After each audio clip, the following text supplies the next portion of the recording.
સુધીનું ગણિત જે બેઝિક આપણું હોય એ કોલેજ કરીએ એટલે 3 વર્ષ સુધી છૂટી જાય. અને અમુક વિદ્યાર્થી મિત્રો મારી જેવો હોય તો ગણિત કરે, પછી એમાં કેમેસ્ટ્રીમાં આવે, બાકી બધી વસ્તુ કરે અને પછી એની અંદર ગણિત છૂટી જાય. એટલે આ જે પાયાની વસ્તુઓ છે ને એ આપણે છૂટી જાય. બાકી સમ સંખ્યા એટલે શું?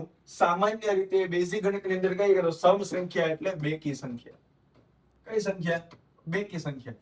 જ્યારે તમને સતત બેકી સંખ્યા, ક્રમિક બેકી સંખ્યા, ક્રમશઃ બેકી સંખ્યા, આવા અલગ અલગ શબ્દનો પ્રયોગ કરશે, બીજું કઈ નથી.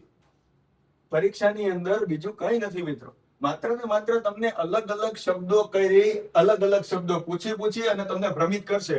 એટલે તમે ડિસ્ટ્રેક્ટ ક્યાં લેવલ સુધી થાવ છો ને એ પરીક્ષાનું પેપર નક્કી કરે છે. સરળ છે કે કઠિન, એ વસ્તુને તમે કઈ રીતે લ્યો છો, કેવા શબ્દોમાંથી તમે શું સમજો છો.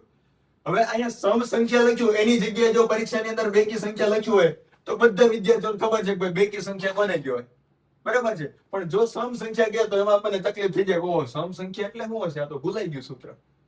તો એવું ના થાય એટલા માટે આપણે બધી જ ટર્મિનોલોજી અત્યારે સમજવાની છે. દાખલા તરીકે બેકી સંખ્યા એટલે 2, 2 તરત પછીની બેકી સંખ્યા કઈ આવે? 4, 4 તરત પછીની 6, 8.